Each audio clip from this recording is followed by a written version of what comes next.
Olá, internautas! No programa de hoje nós vamos falar sobre inadimplência e crédito na economia brasileira. A todos os internautas que quiserem participar, por favor, mandem e-mail ou entrem em contato com a ANEFAC, www.anefac.com.br, que nós responderemos a pergunta e ou dúvida. O Brasil começou este ano com 59 milhões de consumidores inadimplentes, segundo estimativa da Serasa Experian. A economia também não sai do lugar. O crédito está escasso.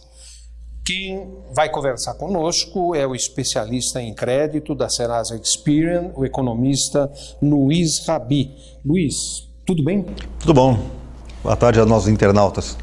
É muito difícil falar de crédito nesse cenário aqui?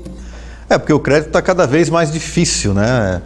O que nós temos acompanhado é que, em função do aumento da inadimplência, que não é um aumento espontâneo, ele é provocado por essa recessão brutal que se instalou na economia. E, óbvio, né, diante desse aumento da inadimplência, há uma retração natural do mercado de crédito, porque os bancos acabam incorporando esse maior risco de inadimplência nas suas taxas de juros, ou chamado no spread bancário, o que faz com que o crédito fique mais seletivo, mais criterioso e mais caro para aquele que precisa, seja pessoa física ou seja pessoa jurídica, né? Empresas e consumidores, né? Então, quando nós olhamos as estatísticas de crédito concedidas, elas estão em queda, né? A carteira de crédito dos principais bancos brasileiros se retraiu em termos reais no ano passado, né? Crescimentos abaixo da inflação. Algumas linhas apenas tiveram crescimento, como por exemplo crédito consignado e crédito imobiliário. Agora, o resto das linhas de crédito, praticamente todas elas com fortes retrações, crédito para veículos, por exemplo, e no caso da pessoa jurídica, algumas linhas ligadas ao comércio exterior, né, tiveram um desempenho positivo. Aquelas linhas ligadas a capital de giro, investimentos, todas também mostraram retração, né, o que é um reflexo desse quadro de crescimento negativo da economia, ou seja, recessão econômica, combinado com inflação que está no patamar elevado, desemprego que aumenta, enfim, isso tudo é ruim para o mercado de crédito, pois o risco de inadimplência fica cada vez maior. Segundo os indicadores da Serasa com relação à inadimplência, como é que está a inadimplência? Do ponto de vista do consumidor, nós estamos com essa cifra aí de praticamente 59 milhões de brasileiros que passaram o Réveillon com o nome sujo, né? Ou seja, negativados nas bases de dados consolidadas da Serasa Experian e do SPC Brasil.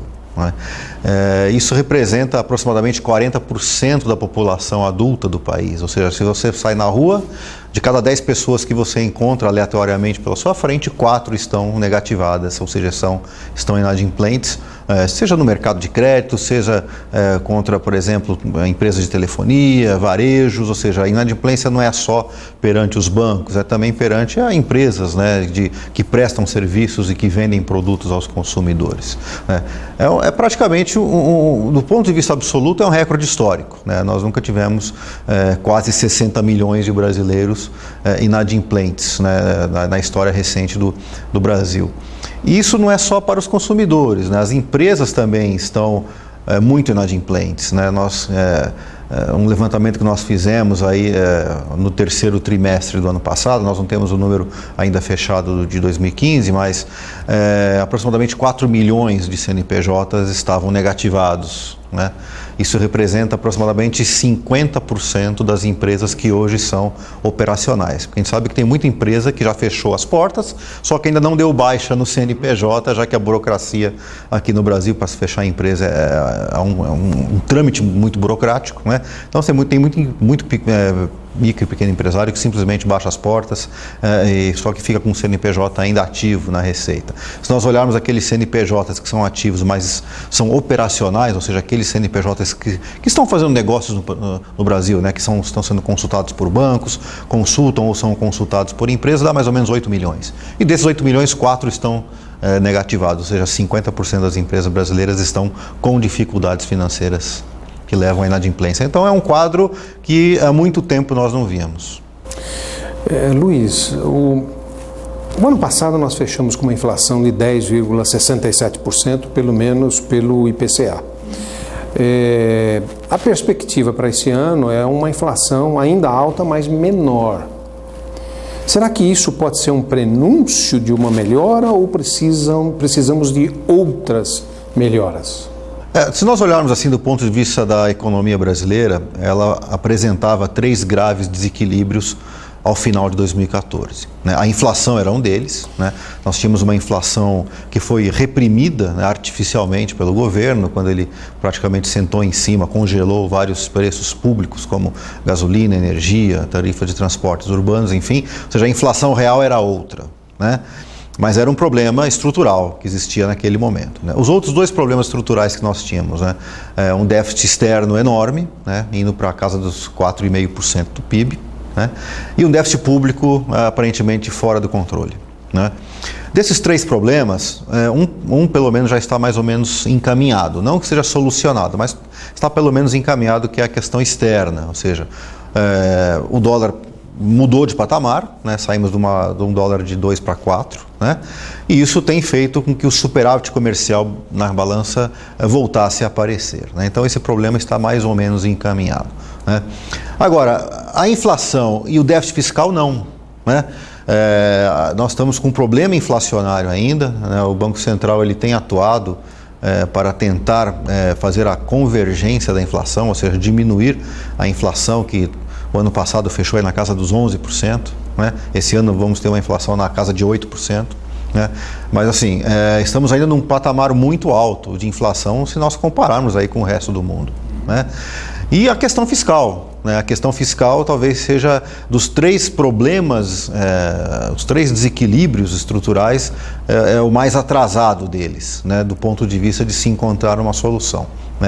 E o problema é o seguinte, é que se você não conserta a situação fiscal, você não garante a convergência da inflação, por mais esforços que o Banco Central possa fazer em termos de política monetária. Então, nós chegamos num ponto em que, para que nós tenhamos uma inflação de fato convergindo para um patamar que nós todos merecemos, uma inflação baixa, estável, precisamos de um respaldo da política fiscal. Precisamos urgentemente que o governo consiga equilibrar as suas contas. E é isso que falta, essa talvez seja o grande desafio que nós estamos enfrentando este ano. Ou seja, como proporcionar um equilíbrio fiscal que pavimente uma estabilidade monetária a médio e longo prazo. Então, nós não teremos uma inflação baixa e controlada com uma política fiscal totalmente desequilibrada, e isso talvez seja o nosso grande calcanhar de Aquiles hoje, falando de economia brasileira.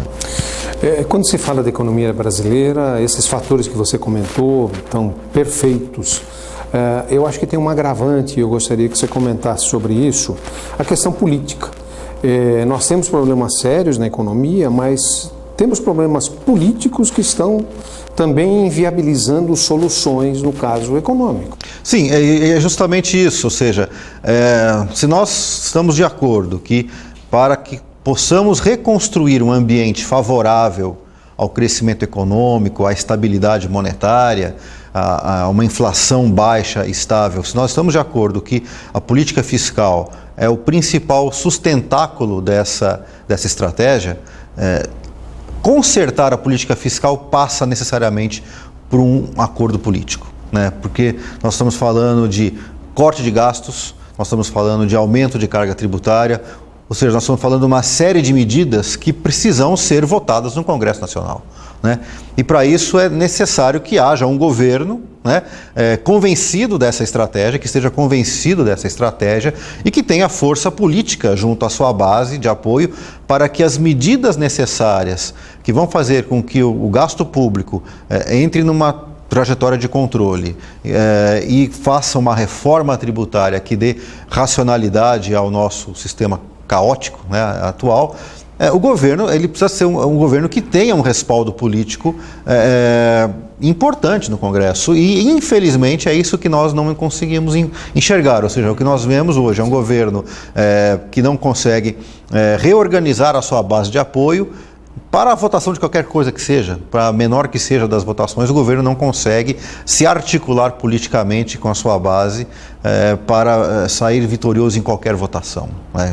Então, quer dizer, é muito difícil imaginar que este governo, pelo menos na configuração atual, irá conseguir levar adiante uma série de medidas fiscais que são impopulares, que vão mexer com interesses, inclusive interesses de setores que apoiam o próprio governo, mas que são fundamentalmente necessários para que nós consigamos construir um ambiente de estabilidade econômica. Então, não é que os economistas hoje não sabem o que precisa ser feito. Todos os economistas bem intencionados sabem exatamente o que precisa ser feito. O problema é que não está na mão dos economistas a solução desse problema. Está na mão dos políticos, ou seja, está na mão de um governo que consiga politicamente passar essas medidas todas no Congresso e, com isso, recolocar a trajetória fiscal, ou seja, a trajetória do gasto público, aquilo que o professor Delfim sempre falou, fazer com que o gasto público caiba dentro do PIB. Hoje o gasto público não cabe mais dentro do PIB, ou seja, da economia brasileira. Estamos num nível de gasto que é insustentável. É preciso, então, reduzir esse gasto público e isso, obviamente, a questão política é, digamos, a peça principal desse tabuleiro de xadrez com um jogo muito complicado. Você comentou muito bem e acredito que nessas reformas, talvez das mais necessárias, é a reforma da Previdência. Sim, sem dúvida. O próprio ministro da Fazenda afirmou, olha, o gasto da Previdência é praticamente metade de todo o gasto corrente do governo, ou seja, a principal fonte de despesa não financeira do setor público, ou seja, e é uma despesa que cresce, além de crescer vegetativamente, porque a população brasileira vai envelhecendo, o Brasil está passando, está deixando de ser uma sociedade de população jovem e estamos nos tornando uma população mais adulta, mais idosa. Então a carga de você conseguir sustentar um sistema de previdência onde a quantidade de idosos vai aumentando mais do que proporcionalmente em relação à quantidade de jovens e que estão no mercado de trabalho, claramente esse é um sistema, ao longo do tempo, ele é insustentável. Ou seja, então você tem um crescimento demográfico e um crescimento praticamente vegetativo dessa despesa. Então é por isso que se fala tanto em reforma da Previdência, porque o desenho da Previdência hoje é um desenho que demograficamente ele não é viável. Então você tem que entrar com medidas por exemplo, aumentar a idade mínima para aposentadoria, aumentar o grau de contribuição, principalmente olhando para o setor público. Hoje nós temos duas previdências no Brasil, a do setor público é muito diferente da do setor privado, mas o fato é o seguinte, é que tudo isso tem a ver com essa reforma da Previdência e, claro, mexer com isso é mexer com uma série de interesses. Interesses que hoje formam uma parte da base de sustentação do atual governo. Ou seja, o ministro da Fazenda, ele sabe exatamente onde está o problema. O problema é que não depende dele com a arrumação dessa casa. Depende de que não só o ministro da Fazenda, mas o governo como um todo se organize e angarie forças e arregimente forças no Congresso para votar legislações que vão fazer que essa previdência seja mais equilibrada no futuro, deixando de ser aí um sorvedouro praticamente inesgotável de fontes aí tributárias que são arrecadadas. E como você comentou, o que preocupa é que o Brasil está deixando de ser uma população jovem, então a gente vai perder o bônus populacional em poucos anos e o Brasil ainda não conseguiu ser desenvolvido. Isso é o que mais preocupa. O problema é o seguinte, é que o desenvolvimento, ele depende, quer dizer, não só disso, ele depende de uma trajetória prolongada de crescimento econômico. E que nós temos visto aqui, o Brasil é um país que ele passa por muitos altos e baixos. Nós tivemos aí, só para lembrar os últimos aí 20 anos, crise do México, crise da Ásia, crise da Rússia, crise do real, crise do apagão, agora a atual crise, todas elas afetaram o Brasil de alguma forma. Então o Brasil sempre praticou, do ponto de vista econômico, a grande característica nossa foi aquela chamada política do stop and go, ou seja, nós nunca conseguimos engatar uma trajetória prolongada e sustentável de crescimento econômico, né? Essas brecadas, essas paradas bruscas que nos fazem retroagir agora, por exemplo, eu vi cálculos de economistas falando que com a recessão do ano passado e mais a desse ano, nós vamos voltar 8 anos, né? Nós vamos retroagir a situação de 2007, 2008, ou seja, o Brasil vai retroagir praticamente 8 anos no seu ritmo de produção, né? Então é isso que nos impede, claro que não é só isso, tem também a ver com a questão de educação, treinamento da mão de obra, qualificação profissional, mas assim, sem um ambiente de crescimento econômico prolongado e duradouro, difícil chegar ao desenvolvimento. Luiz, eu preciso pedir licença a você e aos queridos internautas. Nós vamos a um rápido intervalo e já voltamos.